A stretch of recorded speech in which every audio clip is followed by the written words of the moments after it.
মৰমৰ ছাত্ৰ-ছাত্ৰীসকল আজি আলোচনা কৰিম ক্লাছ 8ৰ অনুশীলনী 16ৰ চিৰ 2 নম্বৰ প্ৰশ্নৰ পৰা 2 নম্বৰ প্ৰশ্নটোত কৈছে তলৰ বহুপদবোৰক লগতে দিয়া এক পদৰে হৰণ কৰা 1 নম্বৰটোতে আছে x to the power 8 minus x to the power 6 plus x to the power 4 minus x square comma x square এই x square টো ৰে এই বহুপদটোক হৰণ কৰিব লাগে গতিকে এইটো বহুপদ এই বহুপদটো এইটোৰে হৰণ কৰিম সবা কি লিখিবা x to the power 8 minus x to the power 6 plus x to the power 4 minus x square কি হেৰে হৰণ কৰিব লাগে x square ৰে এবাৰ এটো এনেকে লিখিব পাৰিবা এই x square গটেকিটা হৰণ হৈ আছে গতিকে এনেকে লিখিবা x to the power 8 তলত x square minus x to the power 6 x square plus x to the power 4 তলত x square minus x square তলত কি হ'ব x square তাৰমানে তলত গটেকিটা x square তো দুইফালে কৰিব পাৰিবা x এনেকে 8টা কে লিখিব পাৰিবা x এতে দুটা ওপৰত x এতে 6টা লিখিব পাৰিবা তাৰ পিছত কাটা দি হ'ব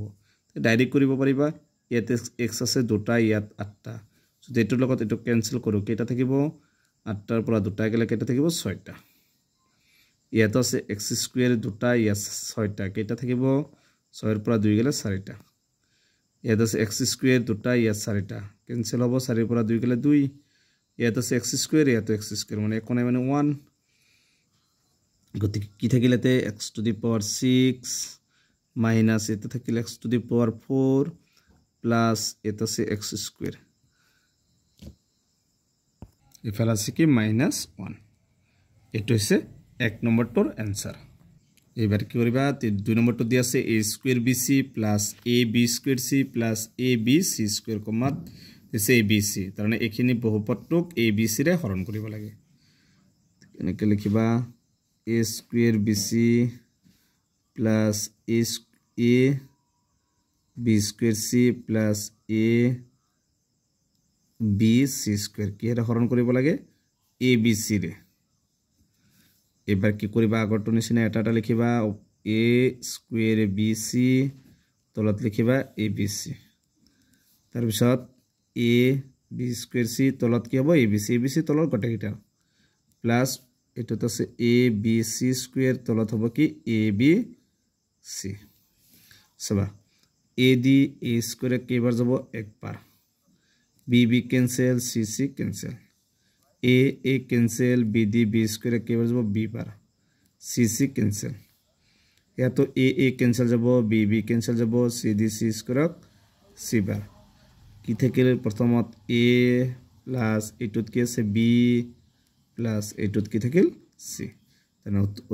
2 নম্বৰটোৰ आंसर হ'ব a plus b plus c 3 number প্ৰশ্ন দিছে 45 y to the power 5 minus 30 y to the power 4 plus 75 y cube minus 60 y square এটো কিহেৰে হৰণ কৰিব লাগে 15 y square গতিকে এনেকে সজাই লবা প্ৰথমে 45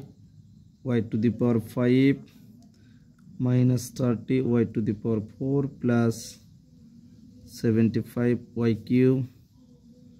minus 60 y square আর এখানে তলত লিখিবা কি হবে 15 y square তার পিছত এটা লিখিবা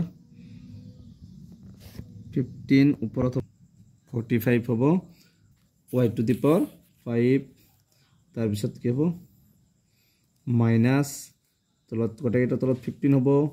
কি আছে 30 y to the power 4 15 এর লগত কি আছে y square তার পিছত আছে প্লাস 75 তলত আছে 15 y square তার পিছত 50 75 লগত কি আছে y cube আছে minus 60 y square আর তলত আছে 15 y square এবাৰ সব ক্যান্সেল যাব 15 এ দি 45 কেইবাৰ যায় তিনিবাৰ ইয়াত আছে 2 y দুটা ইয়াত পাঁচটা দুটা ক্যান্সেল হলে পাঁচৰ পৰা 2 গলে 3 তাৰ পিছত 15 এ দি 30 কেইবাৰ যাব দুইবাৰ ইয়াত আছে y square ইয়াত y to the power 4 y the y 4 পৰা 2 গলে 2 15 এ দি 75 কেইবাৰ যাব 5 বাৰ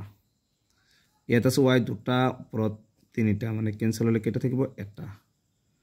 আৰু 15 দি 60 কেইবাৰ যাব 4 বাৰ y স্কয়াৰ কেনসেল তেতিয়ালে কি থাকিল এটা থাকিল 3y কিউব মাইনাস এটা থাকিল 2y স্কয়ার প্লাস এটা থাকিল কি 5y 5 আর y আছে মাইনাস আর ইয়াত কি আছে 4 তাহলে 3 নম্বৰটোৰ आंसर হ'ব 3y cube minus 2y square plus 5y minus 4 এটো হৈছে 3 নম্বৰটোৰ आंसर গতিকে আজিৰ ভিডিঅ'ত 2 আৰু 1 2 আৰু 3 নম্বৰটো আলোচনা কৰিছো ইয়াৰ পিছৰ ভিডিঅ'ত 4 5 6 নম্বৰটো আলোচনা কৰিম তো আজিৰ ভিডিঅ'টো এইখিনি তোমালোকে ভিডিঅ'টো লাইক কৰিবা চেনেলটো সাবস্ক্ৰাইব কৰিবা